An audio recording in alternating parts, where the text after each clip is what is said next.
이제 자신을 보호해준 낙엽을 떠나 나비의 일생을 시작합니다.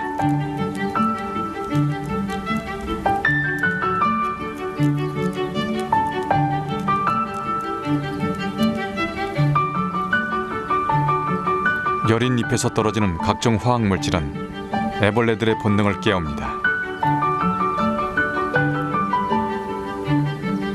녀석은 그 잎을 찾아 나무를 오르고 또 오릅니다.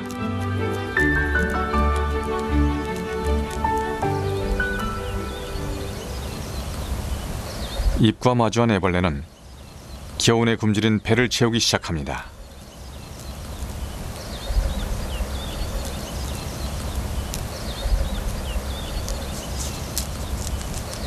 이제 남은 잎은 이 녀석의 터전이자 우주입니다. 나비가 될 때까지 떠나지 않을 것입니다.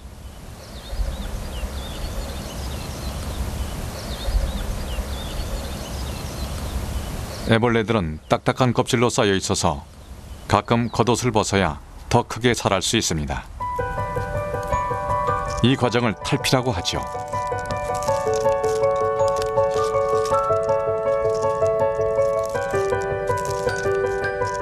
탈피를 마친 왕오색나비 애벌레는 나뭇잎을 닮아갑니다.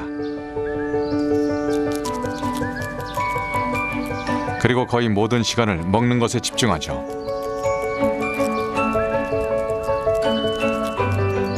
먹는 만큼 자라는 속도도 빠릅니다.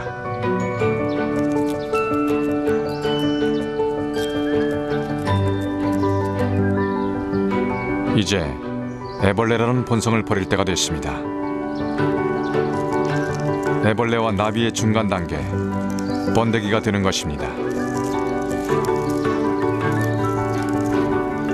애벌레들의 용화는 신비롭지만 새와 같은 포식자에 그대로 노출되어 나비가 되기 직전에 죽음을 맞이하기도 합니다.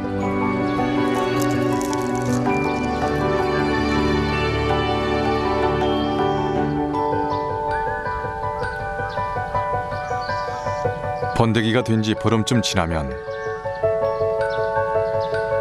한편의 드라마 같은 일이 벌어집니다.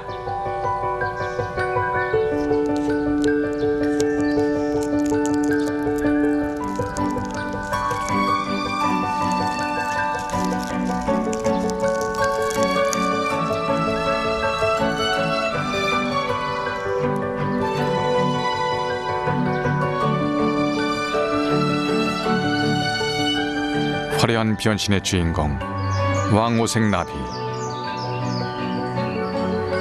이제 나비를 키워주었던 나무와 잎, 그 우주를 떠날 때입니다.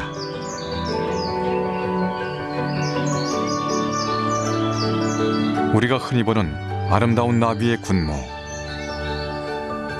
나비의 일생을 알고 나면 좀 다르게 보일 것입니다. 그런데 나비 애벌레가 모두 아름다운 나비가 되는 것은 아닙니다. 애벌레가 살아남아 나비가 될 확률은 1%도 되지 않습니다.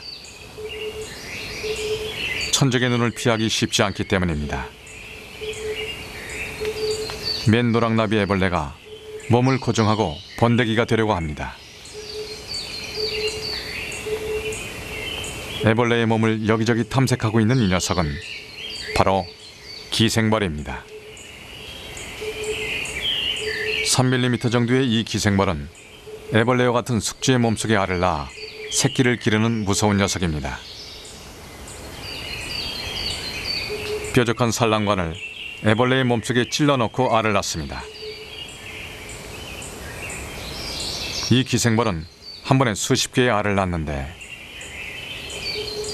알에서 깨어난 기생벌 새끼들은 애벌레의 몸을 파먹고 자라게 될 것입니다.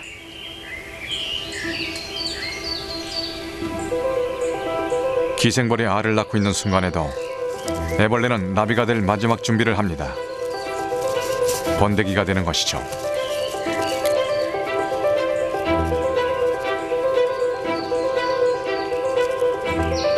지금은 기관들이 정상적으로 작동하지만 얼마 지나지 않아 곧 멈추게 될 것입니다.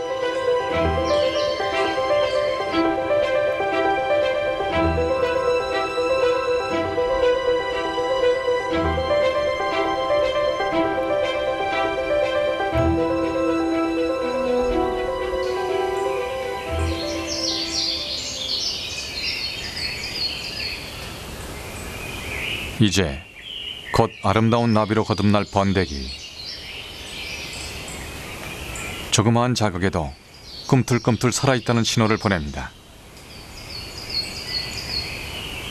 몸이 고정된 번데기 떼에도 최소한의 자기 방어를 하는 것입니다. 이 녀석은 왕오색나비 번데기. 좀 과격하죠. 이렇게 건강한 번데기들은 화려한 나비로서의 삶을 살게 될 것입니다. 하지만 기생벌이 산란한 그 번데기에서 지어미를 쏙 빼닮은 기생벌들이 나오기 시작했습니다. 그것도 수십 마리가 한꺼번에 쏟아집니다.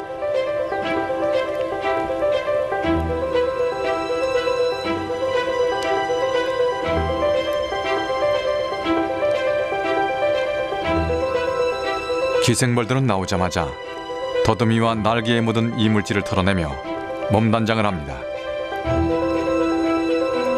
그리고 나면 바로 짝짓기를 하죠. 이제 어른이 된 기생벌. 새로운 숙주를 찾아 떠날 것입니다.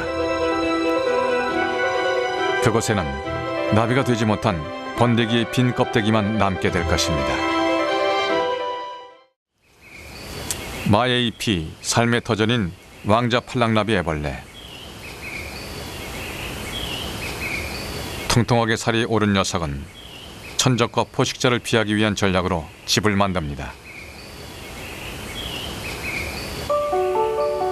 입으로 씨를 토해 마의 잎을 엮어 왕자방을 만듭니다.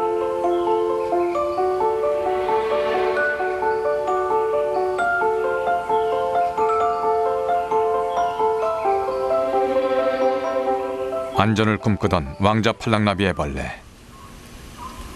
그런데 나비가 되는 행운은 오지 않습니다. 왕자 팔랑나비 애벌레의 몸을 뚫고 정체불명의 또 다른 애벌레들이 나옵니다. 바로 고치벌에 기생당했던 것입니다. 잎 하나에서 한 생명은 죽어가고 다른 생명이 태어납니다. 이렇게 밀리미터의 세계에서는 탄생의 기쁨이 죽음보다 잔인할 때도 있습니다.